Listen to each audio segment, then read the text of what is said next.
Ai, que calor, meu Deus, que coisa absurda. Eu chego, saio com chuva. Ai, caramba. E de repente esse calor.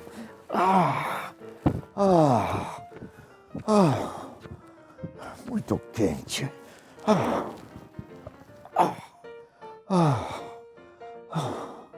Acho que minha pressão caiu. Morte sem explicação, não é?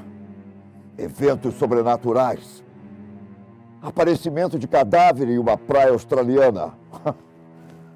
Todos esses mistérios permanecem sem solução há mais de 60 anos. E mesmo depois de tanto tempo, continuam deixando muita gente intrigada. Eu sou o Bira. Você sabe. Hoje eu estava lembrando de casos misteriosos, não resolvidos. Por que eu lembrei? Porque hoje é Sexta do Medo. Então eu vou dividir com vocês. Quem sabe vocês perdem o sono e resolvem esses intrigantes casos. Talvez o mais assustador de todos é conhecido como Incidente do Passo Dyatlov.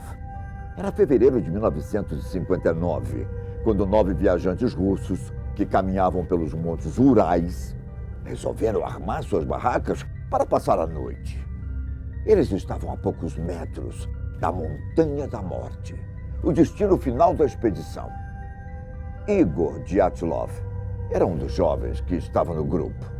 Ele, inclusive, era quem liderava seus companheiros do Instituto Politécnico dos Urais. Mas antes de partir, Dyatlov disse para pessoas próximas que ele e sua equipe iriam enviar um telegrama assim que retornassem da aventura. Mas esse telegrama nunca foi enviado. E nenhum dos companheiros de Dyatlov voltou para casa com vida. Depois de tempos sem receber notícias, os familiares dos jovens começaram a ficar preocupados. Eles organizaram uma operação de resgate com helicópteros, aviões do exército e da polícia também, para ajudar a encontrar os jovens russos. No dia 26 de fevereiro, dias depois deles não darem notícias, as autoridades soviéticas encontraram apenas os restos mortais dos 9 jovens. O acampamento de Dyatlov foi encontrado abandonado, com as barracas rasgadas, como se alguém tivesse tentando fugir desesperadamente. Ao redor do acampamento, pegadas seguiam até uma floresta da região, onde foram encontrados os primeiros 2 corpos, que estavam apenas com roupas íntimas. Próximo dali, encontraram mais 3 corpos, em uma posição que parecia que os viajantes estavam tentando voltar para o acampamento. O resto dos corpos foram encontrados apenas 2 meses depois e estavam embaixo de 4 metros de neve. Os cadáveres mostraram marcas, como se os viajantes tivessem sido brutalmente violentados.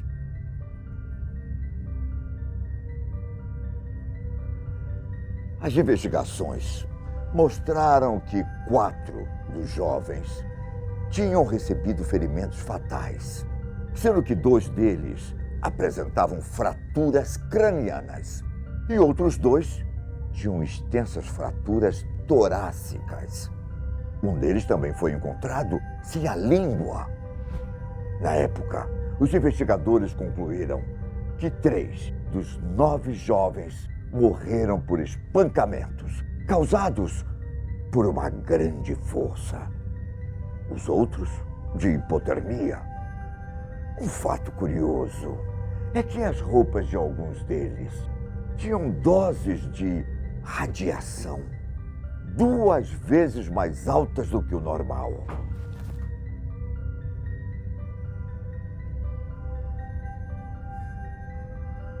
O estranho é que, apesar dos machucados, nenhum dos cadáveres tinha ferimentos externos graves, o que descarta a hipótese de que tenham sido atacados por um animal selvagem.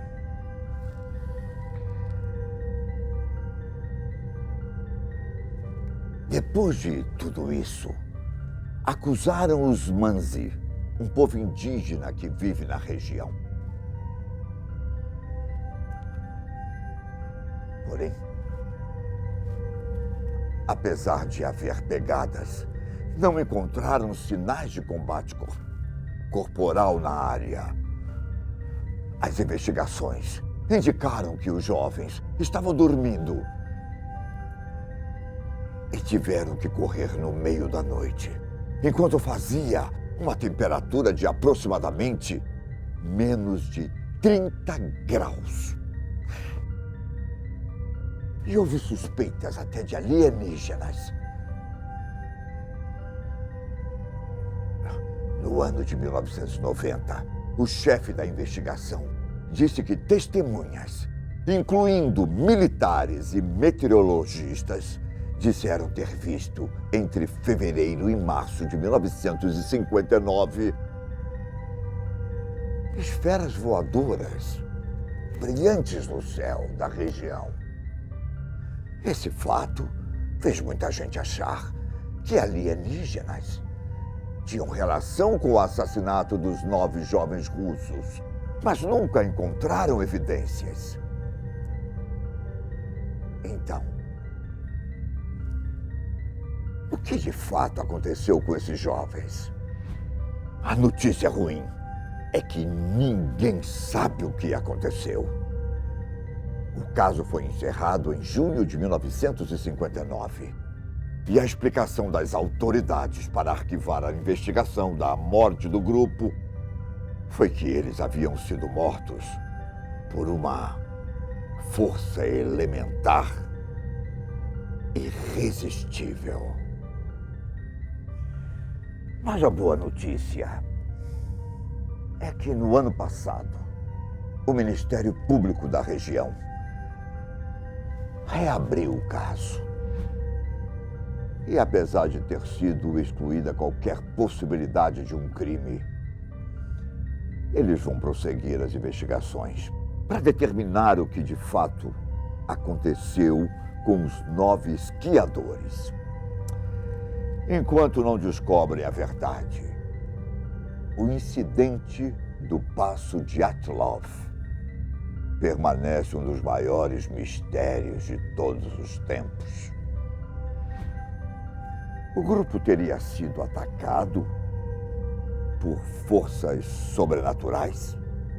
Uma pessoa num surto de loucura poderia fazer aquilo?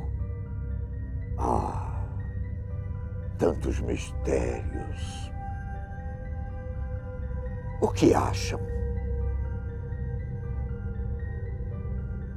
Preciso ver essa lâmpada.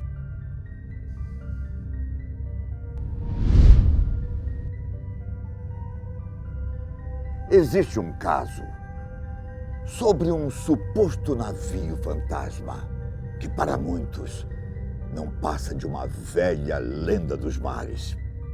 Esse caso aconteceu entre junho de 1947 e fevereiro de 1948. Não se sabe ao certo a data. Mas assim como a história anterior, pouco se sabe sobre o que aconteceu. Dizem que 2 embarcações norte-americanas estavam navegando pelo Estreito de Malaca, que fica entre a Indonésia e a Malásia. As 2 embarcações receberam um pedido de socorro de um terceiro barco, que era holandês. A mensagem transmitida em código Morse não era clara, mas dizia algo como: "Estou morrendo." O Silver Star, um dos navios que recebeu a mensagem, foi até o Orang Medan para verificar o que estava acontecendo.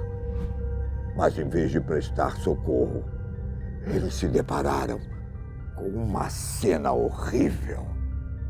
Depois de adentrar o navio, eles viram toda a tripulação morta, com os olhos arregalados e a boca aberta, todos com a expressão de quem estava assustado.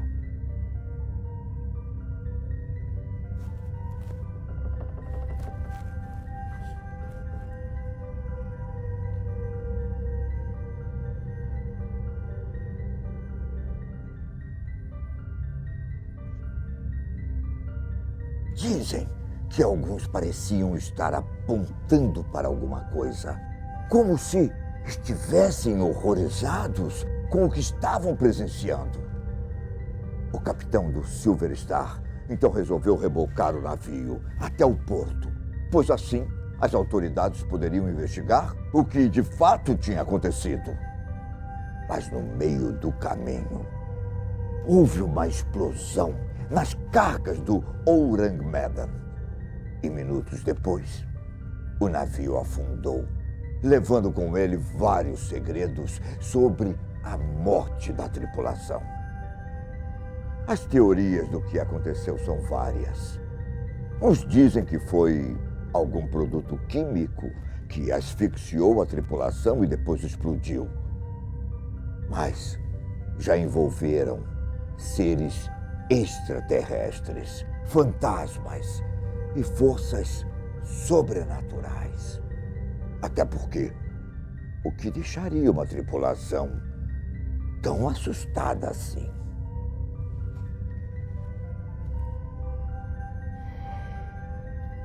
Outro caso aconteceu no dia 1º de dezembro de 1948, quando o corpo de um homem foi encontrado na praia Salmental, na Austrália.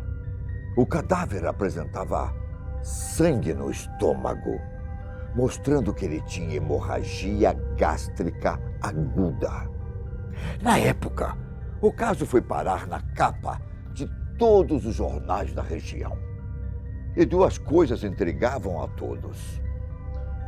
Qual era a identidade do homem? E como ele havia morrido? As investigações se iniciaram e no dia 14 de janeiro de 1949 encontraram uma mala marrom em uma estação de trem perto da praia. A mala teria sido deixada na estação pouco antes da morte do homem. Descobriram que a mala era dele porque encontraram uma linha laranja que tinha costurado um dos bolsos da calça do homem. Nesse mesmo bolso, a polícia também encontrou um papel com as seguintes palavras: Damon Schuld. Por que diabos o homem carregava essa inscrição no bolso? Esse é outro grande mistério. As palavras fazem parte de uma coleção de poemas do livro Rubaiyat e querem dizer fim ou terminado.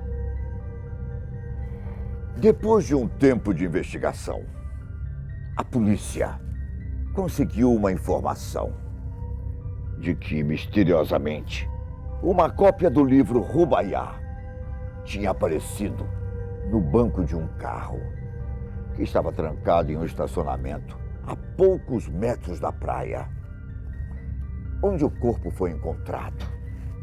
Então, era tudo uma questão de montar um quebra-cabeça e resolver o caso, certo? Errado. Essa história é mais complicada do que vocês imaginam. As análises mostraram que o pedaço de papel realmente pertencia ao livro encontrado. Na parte de trás do livro havia um código secreto com o telefone de uma enfermeira que tinha servido na Segunda Guerra Mundial. Ao ser procurada, ela disse que realmente tinha dado o livro para Alfred Boxall, um oficial do exército. Alfred foi encontrado vivo e ainda com a sua cópia do livro. Esses fatos apenas deixaram a polícia ainda mais confusa. Até hoje, o caso permanece um grande mistério. Ninguém sabe quem era o homem, por que ele morreu, o que dizia o código ou mesmo como ele tinha ido parar na praia. As pessoas dizem que forças sobrenaturais não existem. Mas então, como podemos explicar esse e vários outros mistérios que assolam a humanidade há décadas?